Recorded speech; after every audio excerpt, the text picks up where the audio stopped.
Salmo 77.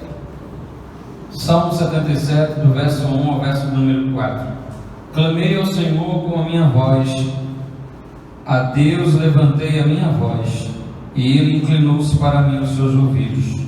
No dia da minha angústia busquei ao Senhor, a minha mão se estendeu de noite e não cessava, a minha alma recusava ser consolada. Lembrava-me de Deus e me perturbei, queixava-me e o meu espírito desfalecia. Sustentaste os meus olhos vigilantes, estou tão perturbado que não posso falar. Maravilhoso e eterno Pai, Senhor nosso Deus, nós te louvamos pela tua bondade, pela tua misericórdia, pela tua graça e pelo privilégio que temos de nessa noite estarmos aqui reunidos a fim de ouvir aquilo que o Senhor deseja nos falar. Te pedimos, ó Deus, que o Senhor possa falar nos nossos corações, que o Senhor possa produzir consolo, exortação e edificação, que as nossas mentes, ó Deus, possam estar cativas ao teu querer, e que a porção do texto lido e os outros textos que serão lidos possa nos trazer a compreensão exata daquilo que o Senhor deseja nos falar nessa noite. Em o nome santo do teu Filho Jesus. Amém e amém. Meus queridos, esse texto é mais um dos textos belíssimos escritos por Asaf. Você que é um leitor do Antigo Testamento, que já teve a oportunidade de ler os Salmos, certamente deve ter ficado encantado com algumas expressões desse homem de Deus chamado Asaf, desse homem que escreveu algumas canções, algumas melodias maravilhosas que nos trazem reflexões profundas. E uma dessas é contida no Salmo 77, onde Asaf expressa um sentimento da sua alma, onde expressa um momento da sua vida, algo que ele estava vivenciando. Asaf, ele vai cantar a sua própria história, ele vai escrever a respeito da sua própria história. E o texto mostra que Asaf, no momento em que escreve esse salmo, ele relata um momento de angústia profunda que ele estava sentindo. Ele relata um momento em que ele clama ao Senhor e que ele clama em alta voz. O texto mostra claro isso. Algumas traduções vão dizer, inclusive, que ele em alta voz clama. E no texto que nós acabamos de ler na corrigida, vai nos dizer: levantei a minha voz. Em alta voz ele clama, ele suplica, ele inclina o seu fôlego em busca de Deus, em busca de respostas da parte de Deus. E no primeiro versículo ele já responde, ele já reconhece de que ele se inclinou para me ouvir. Naquele momento de desespero em que ele se encontrava, naquele momento em que ele clama em alta voz a Deus, ele diz: que bom que eu sei que Deus ele me ouve, que Deus ele estava atento à minha oração, que Deus ouviu o meu clamor. E ele segue então no versículo 2 dizendo como ele se sentia antes de ouvir essa resposta da parte de Deus. Ele diz: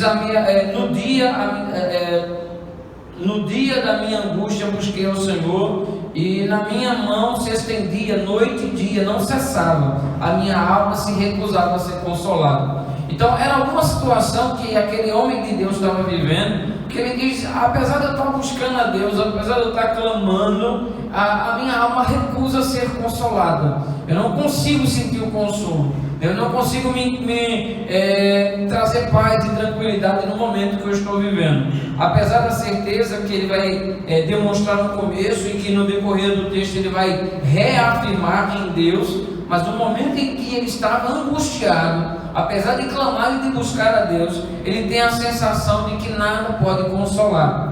Mesmo buscando a presença de Deus, mesmo abrindo o seu coração na presença de Deus, mesmo fazendo isso sem cessar, ele estava desesperado em busca de uma resposta. Ele buscava alívio para a sua alma, mas não encontrara, e ele mesmo diz: eu me recuso a ser consolado. Talvez aquele homem se recusava a ser consolado porque tinha algumas perguntas na sua mente sem resposta. Talvez diante do sofrimento que ele estava passando, viesse na sua mente algumas perguntas que não tinham resposta, pelo menos não tinham naquele momento, e a ausência das respostas gerava uma tristeza no coração daquele homem. E talvez essas perguntas tais como: mas por que isso aconteceu? Por que comigo? Por que não foi diferente? né? Mas eu estava fazendo a coisa tão certa, eu estava tomando as decisões tão acertadas, né? Por que isso aconteceu comigo? Talvez seja essa os sentimentos que estavam no coração de Asaf, coisas desse tipo que estão na nossa vida no dia de hoje, que o recusava a ser consolado, enquanto não ouvisse de Deus a resposta para as suas indagações. E é interessante porque o Asaf, ele vai compreender ao longo da sua caminhada com Deus, de que Deus não é obrigado a nos dar as respostas que nós desejamos, e que mesmo sem as respostas que nós desejamos, nós precisamos confiar em Deus e continuar seguindo, certo de que Deus é bom, de que Deus é misericordioso, de que Deus é justo e que Deus é fiel, apesar de não me dar as respostas que eu gostaria de ter, apesar de não agir da maneira que eu gostaria que Ele agisse. E por essa razão, talvez as nossas almas acabem não sendo consoladas, não conseguindo consolo. O texto prossegue dizendo de que de noite e dia, quando ele lembrava-se de Deus, ele se perturbava, talvez pelo fato de dizer: onde está Deus, que não viu todo o meu sofrimento? Onde estava Deus quando eu estava sofrendo da maneira que eu estava sofrendo?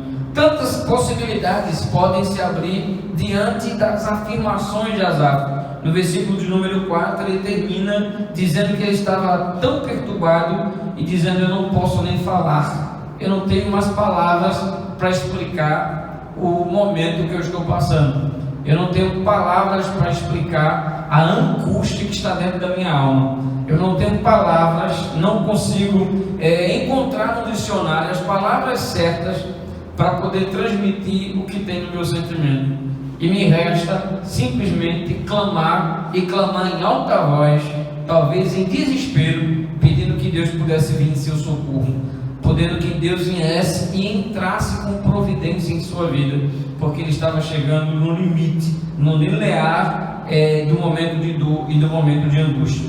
Que bom que no decorrer do Salmo ele reafirma esse sentimento do coração de que Deus havia ouvido as suas orações. E no versículo 14, Asaf vai dizer para todos, para que todos possam ouvir: Tu és o Deus que fazes maravilhas, Tu fizeste notório a tua força ou o teu poder entre as nações ou entre os povos. Então, apesar do momento que ele estava vivendo, no término caminhando para o término do seu salmo, do Salmo 77, ele diz: Tu és o Deus que faz maravilhas. Em algumas traduções tem dizendo: Tu és o Deus que faz milagres. Em outras traduções tem dizendo: Tu és o Deus que opera milagres.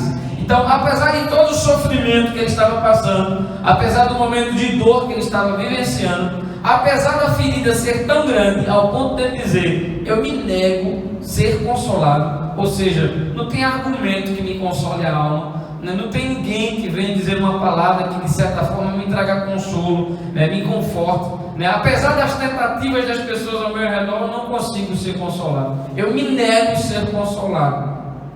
Mas no final ele vai dizer: eu sei que tu opera maravilha, e eu sei que aquilo que é impossível para mim é possível para Deus. E nessa noite, meus queridos, nós gostaríamos de pensar um pouco sobre esse sentimento que havia no coração de Asaf, que é um sentimento que também está nos nossos corações, o sentimento de dor, o sentimento de angústia, o sentimento de que talvez ter aberto na nossa vida feridas tão profundas de que nós não cessamos de chorar, nem de dia nem de noite, talvez até com as mãos levantadas, e talvez passamos por algumas situações na nossa vida que nos negamos a nos consolar, nós não conseguimos ser consolados. Tem aquela pessoa que ela foi machucada, foi ferida, e ela vai passar o tempo todo lembrando, e sempre que lembrar vai chorar, sempre que lembrar vai doer, e é algo extremamente complicado. As pessoas vão chegar e vai dizer: mas faz parte da vida, isso acontece, ou você não é o primeiro, nem vai ser o último, ou você não precisa perguntar por quê, mas pergunte para quem isso aconteceu na sua vida. Algumas pessoas vão até tentar de alguma maneira consolar o nosso coração, mas haverá situações na nossa vida que, apesar das palavras e das frases bem arrumadas, nós vamos nos negar a ser consolados, porque a ferida é tão grande que os argumentos utilizados por aqueles que tentam nos consolar, eles não conseguirão nos convencer e trazer paz à nossa alma. Mas nessa noite nós gostaríamos de compartilhar um texto, pensando nessa passagem de Asaf, de alguém que estava vivendo um momento semelhante a esse, lá no Novo Testamento, no livro de Lucas, no capítulo de número 7. Se vê alguém do seu lado sem o texto sagrado, faça a gentileza de compartilhar a porção da palavra do nosso Deus e do nosso Pai.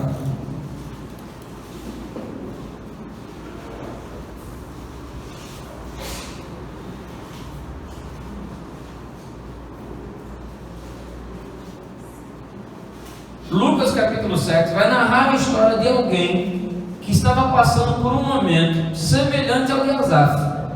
Observe, aconteceu pouco depois ir ele à cidade de Naim, e com ele muitos dos seus discípulos e uma grande multidão. Quando chegou perto da porta da cidade, eis que levava um defunto, filho único de sua mãe, que era viúva, e com ela ia uma grande multidão da cidade. Vendo ao Senhor, moveu-se de íntima compaixão por ela e disse: não chores. E chegando-se, tocou o esquife onde estavam parado e disse: mancebo, ou menino, ou rapaz, te digo, levanta-te. E o defunto assentou-se e começou a falar e entregou a sua mãe.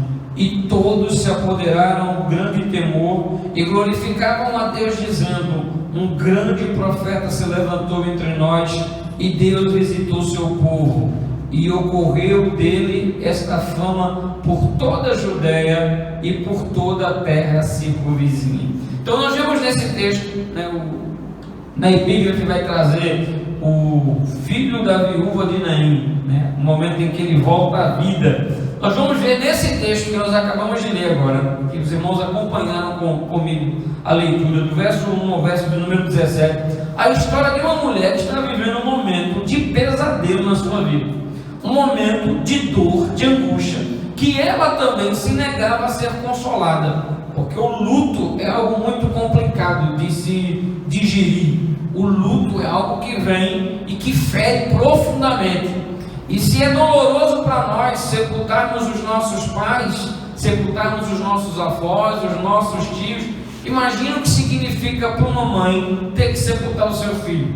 Imagina o que é para um pai ter que sepultar o seu filho. A morte, o sepultamento de um filho é quase que algo contra a natureza. O homem não está preparado para viver algo dessa forma. Toda criança, todo pai, ele imagina que ele vai crescer, envelhecer, ver seu filho crescer, ver seu filho se tornar um homem adulto, tomar as escolhas de vida, formar a família, e um dia o seu filho é quem vai sentir a dor da sua partida. Os pais, eles estão esperados, eles esperam essa expectativa. Nós não esperamos sepultar os nossos filhos, nós não esperamos de maneira alguma, se temos filhos saudáveis, se temos filhos sadios, não passa pela nossa cabeça a possibilidade de que em algum momento nós viemos perder e sentir a tamanha dor do que é sepultar um filho. Imagina como estava o coração daquela mulher naquele dia. O coração daquela mulher estava arrasado, estava destroçado. Aquela mulher não tinha mais força, não tinha mais ânimo, não tinha mais esperança. Aquela mulher que estava indo sepultar o seu filho fora da cidade, era uma mulher que também estava sepultando a sua esperança, a sua alegria, a sua paz, o seu riso. Ela não só estava sepultando o seu único filho, ela estava sepultando a sua própria filha, a sua própria vida, no momento em que ele estaria sepultando o seu único filho. O texto também nos apresenta um outro detalhe interessante acerca dessa mulher anônima, que nós não temos o nome dela, nós não sabemos se o nome dela chamava-se Maria, quem sabe ela poderia ser uma Sandra, quem sabe ela poderia ser uma Margarete, quem sabe ela poderia ser uma Olívia, quem sabe ela poderia ser uma Maria, uma Grace, quem sabe ela não seria a Edna, quem sabe ela não seria uma Lucicleide, ela poderia ser qualquer nome, o texto não nos diz. Mas aquela mulher, ela colecionava uma outra derrota grande na sua vida. A texto diz que aquela mulher era viúva. Então, aquele mesmo caminho que ela estava fazendo com seu filho, ela algum tempo atrás tinha feito com seu esposo. De alguma forma o marido dela veio a óbito, faleceu, e também houve todo um cortejo em direção ao cemitério próximo da cidade onde o seu marido foi sepultado. Então aquela mulher não tinha marido, e aquela mulher tinha o seu único filho, e agora o seu único filho havia partido. Aquela mulher se encontrava totalmente desamparada, e a lei naquela época diria que, com a ausência do pai, o filho primogênito toma a cobertura de cuidar e de proteger da sua mãe. Então aquele rapaz que talvez já estivesse trabalhando, ou próximo de uma fase de começar a trabalhar para tentar se sustentar, ele também iria sustentar a sua mãe de certa forma. Aquela mulher olhava para aquela criança como uma oportunidade de alegria e paz, porque ela sabia que tinha perdido o seu marido, mas que consolo Deus havia deixado, porque ela tinha um filho, e por causa daquele filho, apesar da dor da ausência do marido, mas ela sabia que precisava se acordar todas as manhãs, porque tinha um filho para tocar a vida, tinha meu filho que precisava que eu pudesse continuar cuidando dele, velando por ele, aconselhando ele, de certa forma paparicando aquele filho. E ela também sabia que através daquele filho, breve, dentro de algum tempo, aquela mulher ia experimentar grandes alegrias, porque aquele menino um dia ia casar, e um dia aquele menino ia ter filhos, e aqueles filhos seriam netos daquela mulher. E ela sabia que, apesar de toda a dor da partida do marido, aquela mulher na velhice iria desfrutar um momento de tanta alegria e paz do que é estar rodeada por netos, sobretudo naquela cultura que os casais tinham vários filhos. Então aquela mulher sabia e via naquele rapaz a oportunidade de ser feliz, a oportunidade de ter paz, de ter estabilidade financeira, de ser protegida, de ser velada, cuidada e muito amada por ele e pelos seus filhos que um dia seriam gerados. Mas agora, o que gerava no coração dela, o que se tinha no coração daquela mulher, era um sentimento totalmente uma sensação de que estava completamente desprotegida, que estava ao léu, que não tinha ninguém por ela, que não tinha ninguém que se importasse, que a amasse. A incerteza certamente tomava conta do coração daquela mulher. Como será dos meus dias? Para onde eu vou? Quem vai me sustentar? Quais são as dificuldades que eu vou enfrentar a partir de então? Como será a minha velhice? Será que vale a pena viver? Porque quanto mais tempo eu viver, mais triste eu vou me tornar. Porque à medida que eu vou envelhecendo e os problemas de saúde forem se agravando, mais eu vou sentir falta do meu marido e do meu filho, mais eu vou chorar, mais eu vou lamentar. A minha alma tomará-se, o meu coração ficará carregado de angústia, e essa angústia tomará conta de todo o meu corpo, de todo o meu ser. Não faria sentido para aquela mulher, dentro daquela realidade, o sofrimento que ela iria viver, e possivelmente talvez ela imaginasse de que a vida não teria sentido, que a vida não tinha esperança, de que a vida, o que restava para ela era uma vida de sofrimento, era uma vida de tristeza, era uma vida de angústia. Aquela multidão agora em cortejo, muitos dos quais levaram seu pai, agora estavam levando o filho, e as pessoas tocavam no ombro daquela mulher nas expectativas de consolar aquela mulher. Certamente, isso acontece, faz parte da vida. Foi Deus quem quis assim. Fazer o quê? Levante a cabeça, vai durar um pouco, mas vai passar.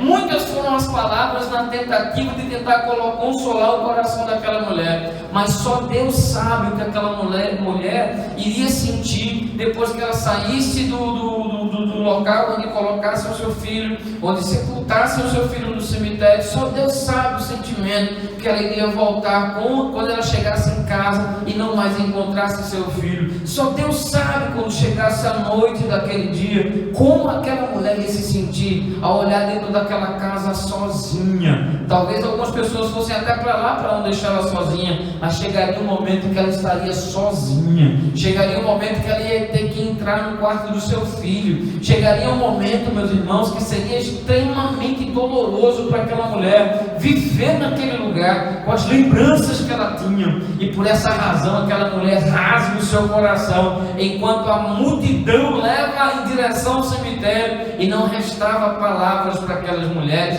e para aquela mulher, mas apenas lágrimas.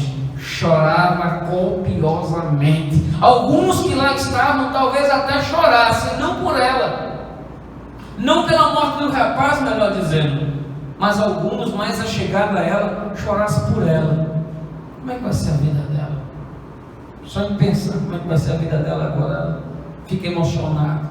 Que tristeza, que fatalidade, que coisa tão triste. Por que isso aconteceu com ela? Tão nova, já, enfim. Mas do outro lado, diz o texto, que do outro lado havia uma multidão que trazia também um moço, não um moço morto, mas um moço que seria morto. Na outra multidão tinha um homem chamado Jesus, e o caminho daquela mulher e daquela multidão que trazia a morte, a dor e a angústia, que não tinha esperança, se cruzou com o caminho daquele que era a esperança, o caminho daquele que era a vida. Aquela multidão que vinha em lágrimas sendo derramado pelo caminho, encontrou com a multidão daquele que promete que vai enxugar todas as nossas lágrimas. Bendito seja o nome de Jesus. E quando Jesus olha para aquela mulher, olha para aquela situação, aquela mulher não pediu para ser curada, para que ele curasse o filho. Aquela mulher aparentemente nem dirigiu a palavra a Jesus. Esse milagre partiu completamente de Jesus. O texto vai nos dizer, no verso de número 13, que vendo o Senhor Jesus, foi Jesus quem viu. Não foi aquela mulher que olhou Jesus e começou a clamar: Jesus, filho de Davi. Foi Deus que viu aquela mulher. Foi Deus que viu aquela mulher. E aí nós podemos dizer, meus irmãos, e imaginar que a partir daquele momento a vida daquela mulher mudou completamente, porque a partir de agora ela receberia uma mensagem: não chore. E nessa noite o Senhor também nos convida, nos confronta a também viver essa realidade.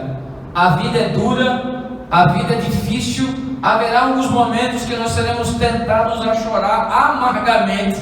Haverá alguns momentos na nossa vida que talvez seja necessário levantar as mãos e gritar em alta voz para tentar extravasar o que está dentro da alma, e ainda assim não haja consolo. Mas saiba nessa noite que o Senhor Jesus continua sendo o mesmo, pois a sua palavra assim o diz, que Ele é o mesmo ontem, hoje e será eternamente. Ele está presente, Ele não está distante, mas Ele está próximo de cada um de nós.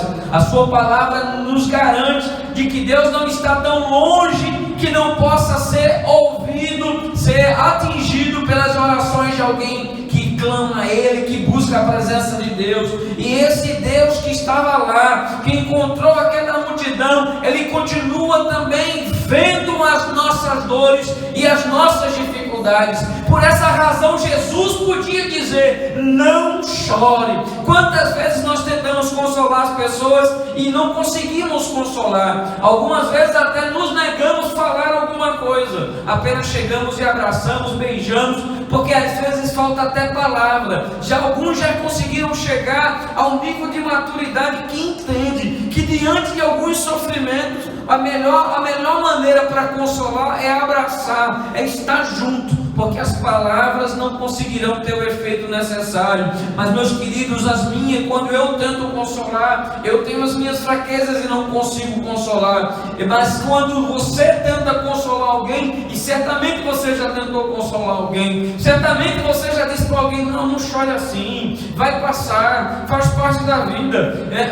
Em algum momento da sua vida você já deve ter sentido, feito essa atitude de tentar consolar uma pessoa. Mas o nosso consolo por mais que haja a motivação certa, por mais que haja o desejo do nosso coração, nós não conseguimos. As pessoas nos agradecem, nos abraçam, nos abraçam, são gratos, né, pela tentativa de tentar consolar, mas elas continuam saindo tristes e amarguradas. Mas quando Jesus diz não chore, é diferente do que quando o pastor Márcio diz não chore. Porque quando o pastor Márcio diz não chore, Márcio está olhando as lágrimas que estão saindo dos seus olhos. Mas quando Jesus diz não chore, Jesus está dizendo aquilo que está passando dentro do seu coração. E naquele dia diz o texto que no meio daquela multidão que chorava, daquela multidão que estava levando o filho da viúva para ser sepultado, Jesus olhou para aquela mulher, porque o olhar de Deus atingiu justamente aquela mulher. Será que no meio daquela multidão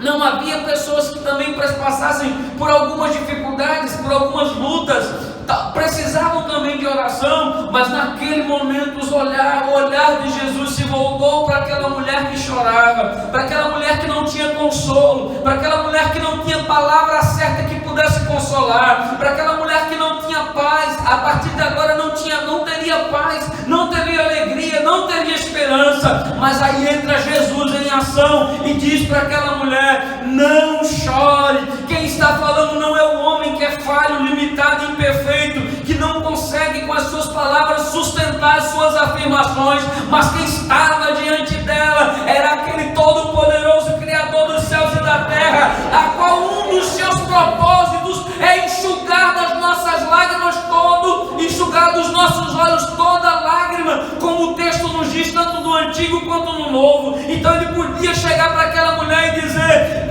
não chore. Não chore, por quê? Porque eu conheço a sua dor, eu conheço a sua angústia, eu sei os caminhos pelos que você percorreu, eu sei o que significa para você sepultar aquele teu filho, mas eu quero que você saiba: não chore, porque a solução para os teus problemas não é sepultar o menino, nem ele está vivo. A solução para os teus problemas chama-se Jesus de Nazaré, e eu estou aqui diante de ti. Não chores, porque eu enxerguei a tua dor. Não chore, porque eu tenho enxergado as tuas lágrimas. Não chore, porque eu vejo que você tem colecionado derrotas. Sepultou o teu marido e agora vai sepultar o teu filho. Mas eu quero dizer que esse não é o fim. As pessoas ao seu redor imaginavam que seria o fim, mas o fim não é o que as pessoas pensam. O fim não é aquilo que foi dito lá, dizendo: olha, tá, faleceu, é sepultar. O fim é aquilo que eu determino como fim, e eu não coloquei um ponto final nessa história. Coloca uma vírgula aí e diz: Jesus ressuscitou o filho da viúva de Naim. Prossegue, bendito seja. A esperança vai ser devolvida, a paz vai ser devolvida, a alegria vai ser devolvida. Bendito seja o nome santo do Senhor, porque Ele veio que ninguém vê. Ele vê as lágrimas que você derrama, que ninguém vê. As lágrimas que você tranca o banheiro, e lá no banheiro liga o chuveiro, e quando você chora lá, para que ninguém veja, para que ninguém te ouça, Ele vê as tuas lágrimas. Ele vê o momento em que a chuva está caindo lá, você liga o chuveiro lá, mas o chuveiro é apenas para disfarçar, porque não é as lágrimas, as águas que estão caindo, molhando o piso do banheiro, são as tuas lágrimas que estão caindo lá no banheiro. É assim ou não é? É. O Senhor vê. E porque o Senhor vê, nessa noite Ele está dizendo: não chores. Não chores. Sua luta tem que acabar. Sua luta tem um fim. Não chores.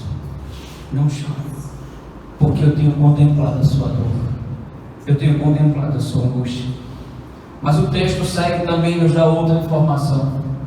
Além de Jesus ver aquela mulher, Jesus tem compaixão daquela mulher. O texto, versículo 13, vai nos dizer que ele se moveu de íntima compaixão por ela. Eu não sei o que tem lhe feito chorar, mas eu quero lhe dizer nessa noite que o mesmo Jesus que estava lá está nos dizendo: eu enxergo todo, eu enxergo as tuas aflições, E da mesma maneira que eu tive compaixão daquela mulher, eu também tenho compaixão de ti. E compaixão de ti significa que Deus se importa com você. Quer uma demonstração clara que Deus se importa com você, que Deus tem compaixão de você? Preparar essa mensagem essa noite para ser transmitida, para encontrar o seu coração. Por que Deus está falando isso? Porque Deus viu a minha dor, porque Deus contemplou as minhas lágrimas, porque Deus tem compaixão de mim, e nessa noite tem mostrado o cuidado dele ao afirmar: não chore, não chore. Não há razão para desespero, não há razão para não ser consolada, para não ser consolado. Eu estou aqui. Estou aqui porque vejo a sua dor. Estou aqui porque me compadeço de você. E por se compadecer, diz o texto, que Jesus vai até aquela mulher, vai até o problema, vai até a causa da dor e toca. Ele vai até a causa do problema. O que trazia dor ao coração daquela mulher? Jesus vai justamente lá e toca no esquife. Ele toca naquilo que estava trazendo dor, angústia, tristeza, que estava gerando tanta coisa no coração. Ele vai justamente no problema. Nessa noite, abra seu coração. Abra seu coração para que Jesus toque no seu esquife, para que Jesus vá no problema, para que Jesus toque no problema que tem lhe trazido dor, angústia e aflição. E Senhor, vai, eu sou teu, vai e toca no problema, porque enquanto nós desejamos apenas, abra completamente o seu coração e diz: Senhor, pode tocar no problema, porque eu não sou masoquista, eu não quero viver sofrendo, eu não quero viver eternamente vivendo uma vida angustiada, eu não quero ser alguém que vou passar a vida chorando, eu quero ser alguém que possa seguir em frente com paz e alegria. E para que isso ocorra, é necessário que o Senhor toque no meu problema. Sabe por que é preciso que Ele toque? Porque existem coisas que nós não vamos conseguir sozinhos. Os amados já estão cansados de ouvir: Deus não fará por nós o que nós podemos e devemos fazer por nós mesmos. Mas existem tarefas que só cabe a Deus. E tocar no defunto, tocar no esquife, só cabe a Deus.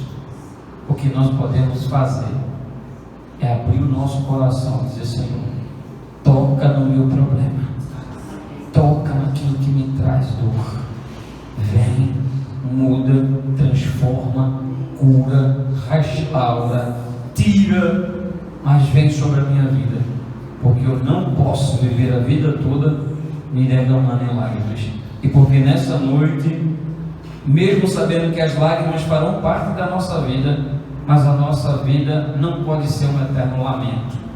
As nossas lágrimas sempre farão parte da nossa existência aqui na terra, mas ela não pode fazer parte do nosso lamento de uma forma tal que não haja consolo. Eu preciso seguir e prosseguir diante da presença de Deus. Naquele momento, Jesus mostra que Ele não apenas vê a dor daquela mulher, não apenas sente compaixão, mas Jesus entra em ação para resolver o problema. Aquela mulher não pediu nada. Nessa noite, talvez Ele esteja visitando o seu problema, sem que você peça nada. Mas tenha liberdade para pedir: Senhor, vem e toca no meu problema, vem e toca no meu defunto. Eu preciso prosseguir, eu preciso caminhar, eu preciso não chorar. E ele vai e mostra que ele tem poder, e que o poder de Deus, ele vem e age de uma maneira impossível. Era impossível mudar aquela realidade, era impossível para os homens, mas não é possível, impossível para Deus. Para Deus tudo é possível, para Deus tudo é possível. Pastor, o senhor diz isso, mas o senhor não tem noção do que eu sinto, o senhor não tem noção da dor que eu sinto, o senhor não tem noção da tristeza que eu sinto. De fato eu não tenho, como os irmãos também não têm noção da tristeza que eu posso carregar no coração. Mas eu sei uma coisa: Jesus de Nazaré continua sendo o mesmo, e Ele conhece exatamente a espessura da sua e da minha dor, e Ele deseja se envolver no teu problema, para que possa lhe fazer, lhe tornar uma pessoa livre completamente e de posse da vitória, para que ele possa voltar para casa de uma maneira diferente, devolvendo para aquela mulher tudo aquilo que ela pensou que havia perdido. As percas farão parte da vida, mas existem coisas que nós não podemos perder. Não perca a paz, não perca a alegria, não perca a esperança, não perca a esperança, não perca a paz, não perca a alegria, não perca o privilégio de ter Deus como seu Pai, não perca o privilégio de ter Jesus como o centro da sua vida, e não perca o privilégio de ter o Espírito Santo como seu companheiro constante. Ao longo da vida nós não vamos ter todas as respostas, as perguntas continuarão sem interrogação, o coração talvez até possa estar magoado e às vezes chorar, mas o nosso choro precisa se transformar em um choro de alegria, de esperança e de paz. O Senhor é bom em todos os seus caminhos. Bendito seja o nome do nosso Deus e do nosso Pai, porque mesmo sem compreender, nós sabemos que Deus sempre faz o melhor. Maravilhoso eterno Pai, Senhor nosso Deus, nós te louvamos pela tua bondade e pela tua misericórdia. Te louvamos por saber que o Senhor é um Deus que se importa com cada um de nós. Te louvamos por tudo quanto o Senhor falou aos nossos corações nessa noite através da tua palavra. Te pedimos, eterno Pai, que o Senhor esteja trabalhando nas nossas vidas, que o Senhor nos ajude, ó Deus, a lidar com as nossas emoções, com as nossas frustrações, com as nossas percas e também com os nossos porquês. Ó Deus, através do Teu Espírito Santo, trabalhe em nós, a fim de que venhamos viver de uma forma que glorifica o Teu santo nome. Perdoa-nos, ó Deus, as vezes que nós estamos tão agarrados às coisas dessa terra, que nos esquecemos de desfrutar em Ti a esperança necessária. Em nome do Teu Filho Jesus, nos dá paz, nos dá alegria e enche o nosso coração de esperança. Que venhamos sair daqui nessa noite, e tantos quanto entrarem em contato com essa mensagem, e que talvez estejam passando por um momento de dor, de aflição e de angústia, que essa mensagem, ó Deus, possa ser bálsamo nos seus corações, e que possamos ser todos estimulados a não chorar, um choro que provenha de desespero, mas um choro de alegria na presença do nosso Deus. Que o amor de Deus, o nosso Pai, a graça bendita do Senhor Jesus Cristo e as consolações do Divino Espírito Santo sejam derramados e multiplicados sobre todos os que choram, sobre todos os que choram e ninguém vê, e sobre todo o povo de Deus aqui reunido, desde agora para todos sempre. Amém e amém. não chore. Jesus te ama. Em o nome de Jesus, Deus te abençoe.